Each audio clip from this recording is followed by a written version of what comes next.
আমি wing commander Sadiq বিমান বাহিনীর অফিসার হিসেবে আমাদের সম্মানিত বিমান বাহিনী প্রধান এবং অন্যান্য সকল বাহিনীর সদস্যদের পক্ষ থেকে আমরা বিভিন্ন শহীদের পরিবারের সাথে দেখা করতেছি।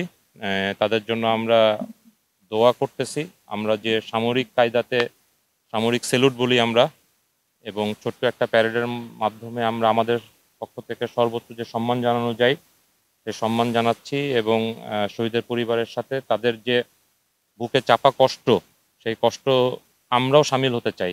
আমরাও কাঁধ পেতে দিতে চাই যাতে আমাদের শহীদের পরিবার আমাদের কাঁধে মাথা রাখতে পারে, আমরা যাতে ভরসার প্রতীক হইতে পারি। প্রথমত হচ্ছে যে তদন্ত কমিটির কথা বলেছেন আপনারা, ইট ইজ ট্রু দ্যাট আমাদের সর্বোচ্চ পর্যায়ের অনেক ঊর্ধ্বতন কর্মকর্তার দ্বারা খুবই ইনডেপথ ইনভেস্টিগেশন, অথবা আমরা যেটা বলি ইয়ারকাপ ইনভেস্টিগেশন, সেটা চলতেছে, এবং এটা কিছু সময় সাপেক্ষ ব্যাপার। এবং আপনারা যে ক্ষয়ক্ষতি হয়েছে সেটা দেখেও আপনি বুঝতে পারবেন যে এটার প্রকৃত সত্যটা সামনে আসতে বেশ কিছুদিন সময় লাগবে। ইনশাল্লাহ এটা সামনে আসার পরে আমরা সবাই জানতে পারবো যে যে তদন্ত কমিটির যে প্রতিবেদন, এটা হয়তো বা 1-2 দিনের মধ্যে এটা হবে না, এটা টাইম লাগবে।